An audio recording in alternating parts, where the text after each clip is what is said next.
I've always been told that I am too kind for my own good. My best friend, Oliver, calls it painful naivety. My parents called it an opportunity. By the time I was 23, my parents had used my name to secure 4 high-interest loans, drained the modest inheritance my grandmother left me, and vanished into the night. I was left with a tiny apartment, a mountain of debt, and a biology I had to lie about just to survive. I am an Omega, but on the payroll of Ford International, I am Ivan, the incredibly efficient, slightly too quiet beta secretary. I survived on high-grade suppressors and scent masking patches. I lived in constant fear of being found out, especially by my boss, Marcus Ford. He was a true alpha, 6'4" of pure, disciplined power. He was cold, professional, and had a reputation for being an absolute machine. I shouldn't have loved him. It was a cliché. It was unprofessional. It was also inevitable. The disaster happened on a Thursday. A late-night board meeting had just ended. The office was empty except for us. I walked into his private suite to deliver the final reports, and the air hit me like a physical blow. It smelled like a forest fire, cedar, sandalwood, and raw, unfiltered alpha aggression. Marcus was hunched over his desk, his knuckles white as he gripped the mahogany. His breathing was ragged, sounding like a trapped animal. "Mr. Ford?" I whispered, my heart hammering against my ribs. "Are you all right?" "Ivan," he rasped, his voice a low, terrifying growl. "Get out, now. The suppressors. They failed. Rut." An alpha's rut is a force of nature. It's a biological storm that demands a mate. I should have run. I should have called his medical team. But I saw the way his shoulders were shaking. I saw the pain in his eyes. And my stupid, naive, loving heart made the decision for me. "I'm not leaving you like this," I said, my voice trembling. I walked toward him. I reached out and touched his shoulder. The contact was like an explosion. Marcus spun around, his eyes a glowing, molten gold. He didn't see a beta secretary. He saw a solution. He didn't ask. He didn't sweet talk. He just growled, "You have no idea what you're doing, little beta. If you stay, I'm going to ruin you." "Then ruin me," I whispered, my own suppressed Omega instincts finally snapping. "Just don't suffer alone." The rest of the night was a blur of heat and hunger. There was no gentle first time. It was a raw, primal claim. Marcus was a force of nature, and I was the lightning rod. I gave him everything, my scent, my body, and the secret I had been protecting for years. In the darkness of that office, under the weight of a man who could destroy me, I finally felt like I belonged somewhere. I woke up at 5 a.m. The office was silent, lit only by the pale gray light of dawn. Marcus was asleep, his arm draped across my waist like a heavy iron bar. Even in sleep, he looked terrifying. Reality crashed over me. I was an Omega. I had just slept with my boss during his rut. I had debt that would bury me if I lost this job, and once he woke up and smelled the truth, his professional, disciplined world would reject me. Panic, cold and sharp, seized my chest. I scrambled out from under him, my body aching in ways I didn't know possible. I dressed with shaking hands, found my discarded scent patches, and fled the building. Oliver was waiting for me at the corner in his beat-up car. He didn't ask questions. He just saw my pale face and the way I was clutching my coat. "Ivan, what did you do?" he asked, his voice full of worry. "I helped him," I whispered, staring at the sunrise. "I helped him, and now I have to disappear." "You're a moron," Oliver sighed, but he drove me home anyway. I called in sick the next day, and the day after. I stayed in bed, the scent of cedar still clinging to my skin, a secret weight in my belly that I didn't realize was a new life beginning. A week later, I returned to work.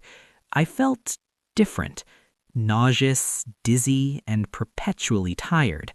I told myself it was just the stress. The atmosphere in the office was electric. Apparently, the CEO had been on a warpath. He was obsessed with finding the intruder who had been in his office during his rut. I sat at my desk, typing with shaking fingers. The door to the private suite swung open. "Ivan, in my office, now." Marcus's voice was like ice. I stood up, my knees feeling like jelly, and followed him in. He didn't sit down. He stood by the window, his back to me. The CCTV on my floor was damaged during the rut. It took a week for the tech team to recover the cloud backup. My heart stopped. He turned around. He held a tablet in his hand. He tapped the screen and slid it across the desk toward me.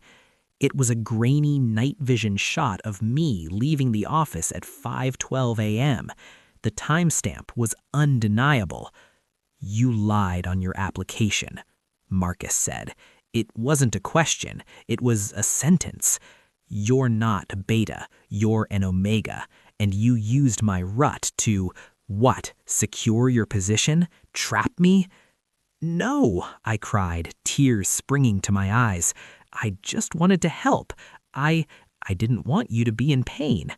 "You were under me for 7 hours, Ivan. You were not helping. You were submitting. And now I have a problem."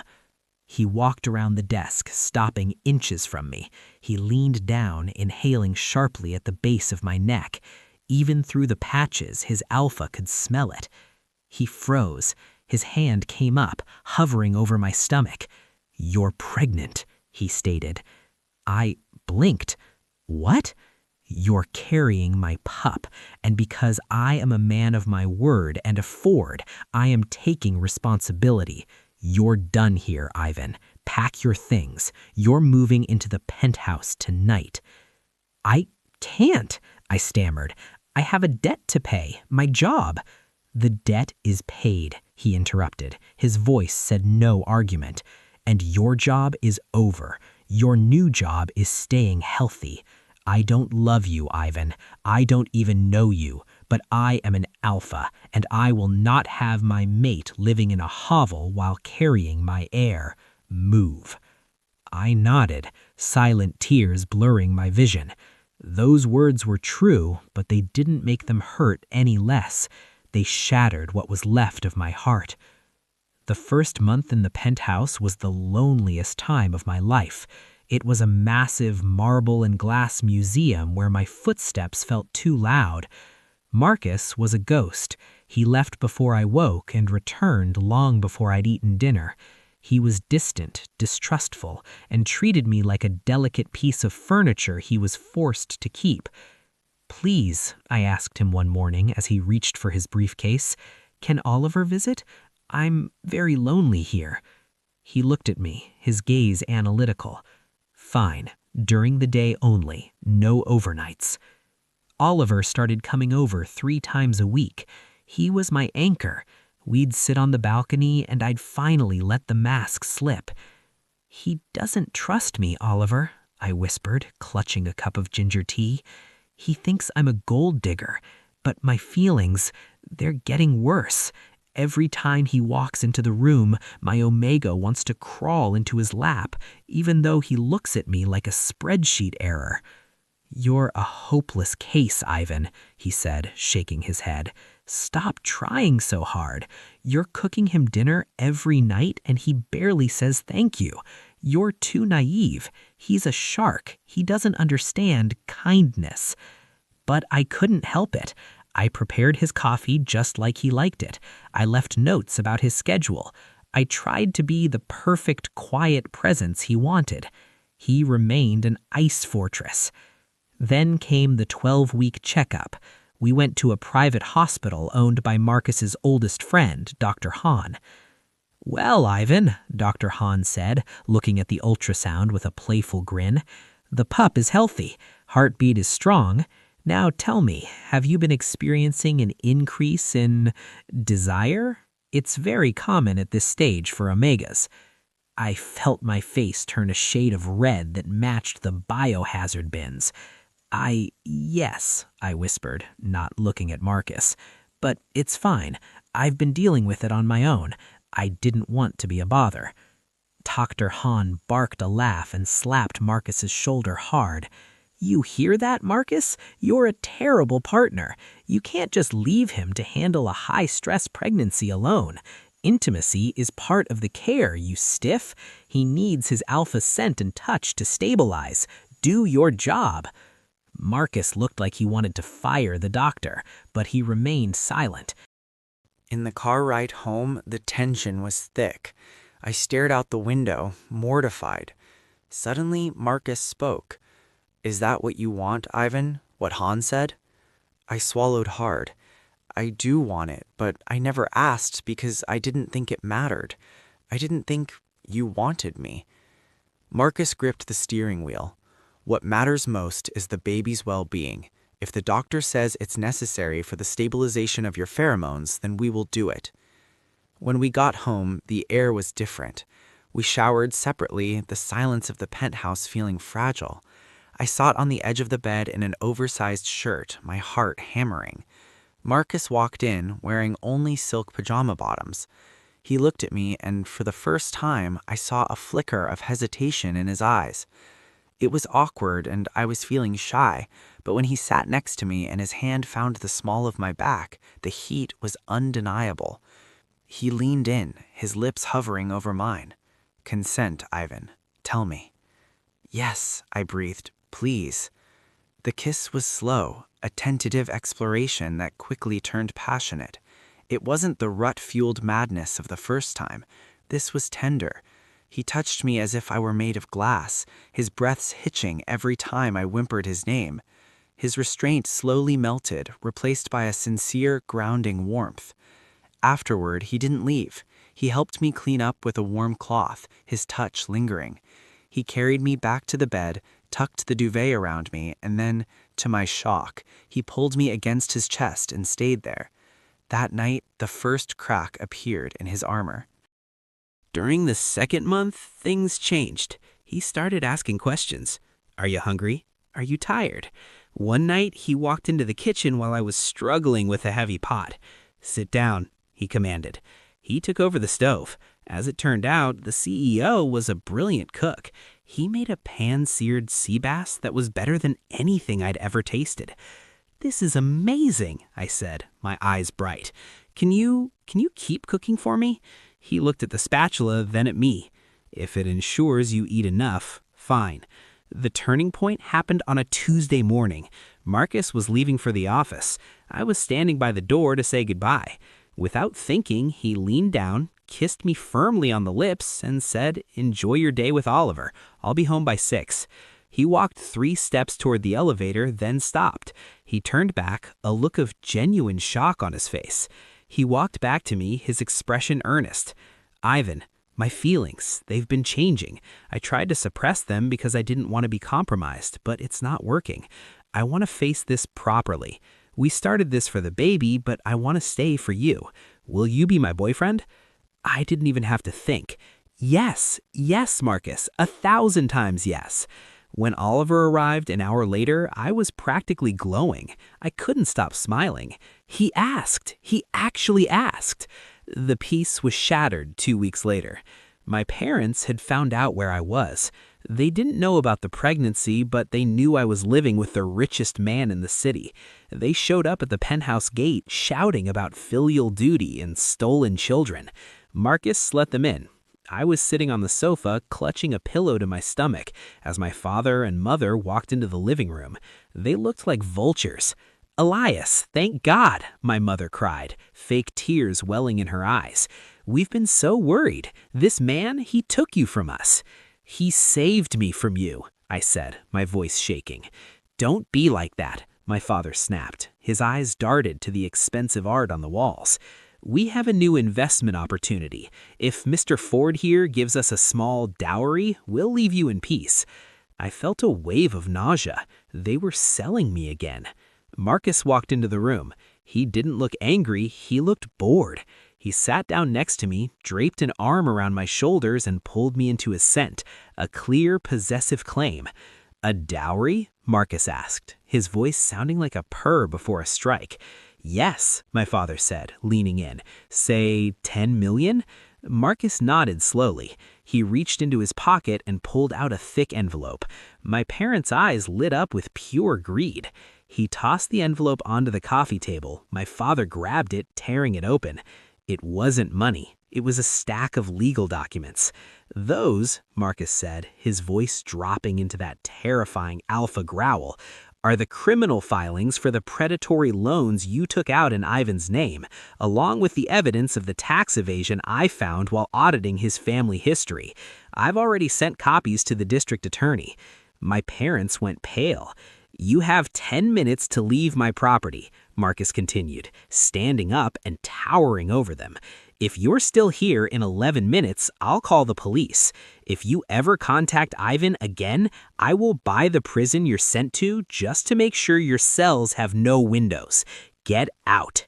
They didn't just leave, they fled. I watched them run out the door, and for the first time in my life, the weight of the debt and the weight of them was truly gone.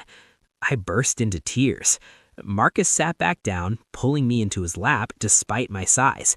He held me while I sobbed into his shoulder. "They're gone, Ivan. They can never touch you again." "Why?" I sobbed. "Why did you do all that?" Marcus pulled back, looking at me with a blunt, shameless honesty that finally broke the rest of my defenses. "Because I love you, you idiot.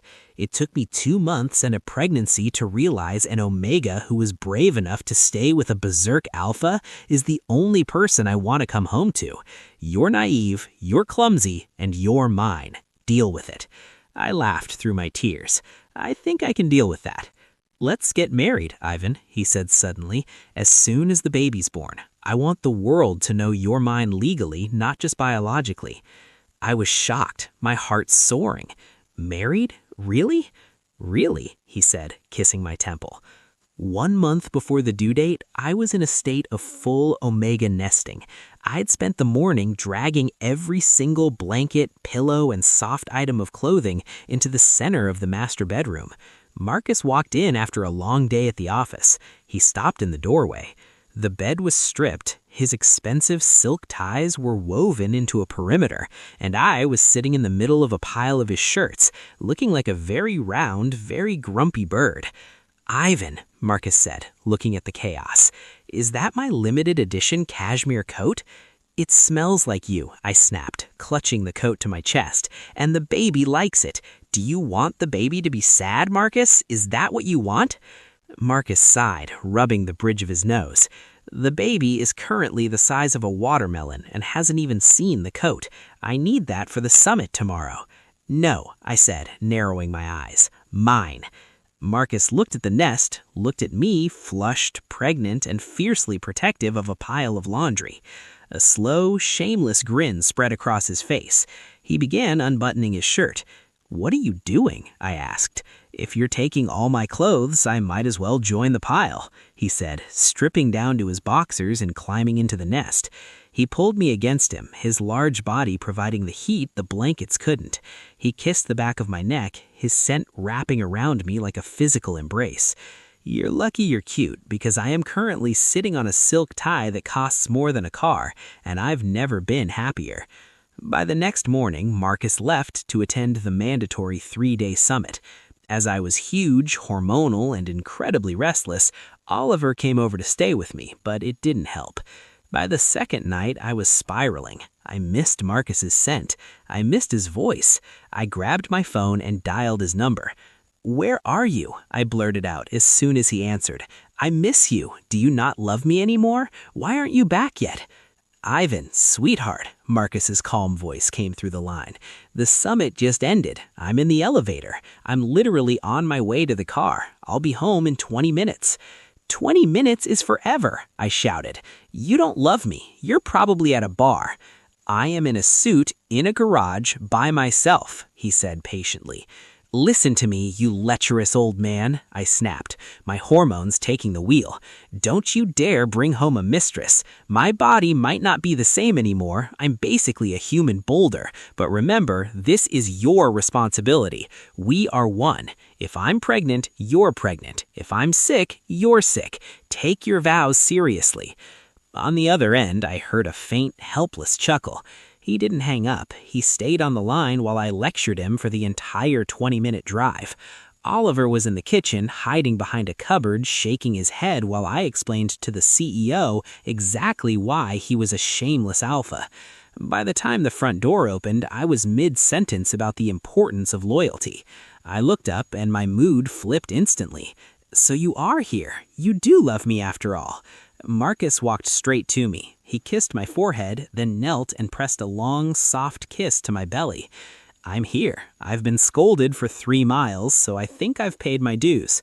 What do you want? A massage or should I cook?" "You're the greatest. I love you," I chirped. "I want your truffle mushroom risotto. Make it now." "Of course," he said, shedding his jacket and rolling up his sleeves. He headed for the kitchen. "Wait, where are you going?" I shouted. He stopped, confused. "To the kitchen to cook the risotto you just asked for?" "But I want you to hug me." I held out my arms, looking at him with bright, watery eyes. Marcus paused, exhaled a long, helpless sigh, and walked back. He wrapped his arms against me, holding my heavy frame against his chest. We stood there for 10 minutes in the quiet. "Marcus?" I murmured. "Yes?" "Are you not going to cook? I'm hungry." Marcus put his head back and closed his eyes, looking like he didn't know whether to laugh or cry. "I'm going, Ivan. I'm going." Our son was born a month later. Marcus was a wreck of a man in the delivery room, but when he held him, he looked like he'd won the lottery. We were in the nursery. Marcus was holding the baby, looking down with a tenderness that would have shocked his board of directors to their core. "He looks like you," I said, leaning my head on Marcus's shoulder. "God help us if he's as naive as you," Marcus joked, but he kissed my temple. "I'll have to hire a whole team of bodyguards just to keep people from stealing his lunch money." "You'll protect him," I said confidently. "I'll protect both of you," Marcus promised, his voice serious and deep. "Always." I looked out at the city skyline. I was no longer the debt-ridden beta hiding in the shadows. I was Ivan Ford, the mate of a king, the mother of an heir, and the happiest, naive person in the world. I am still naive enough to believe in happily ever after, but with Marcus, I don't have to believe. I just have to wake up. Thanks for watching. If you enjoyed this story, don't forget to like, comment, and subscribe for more BL stories.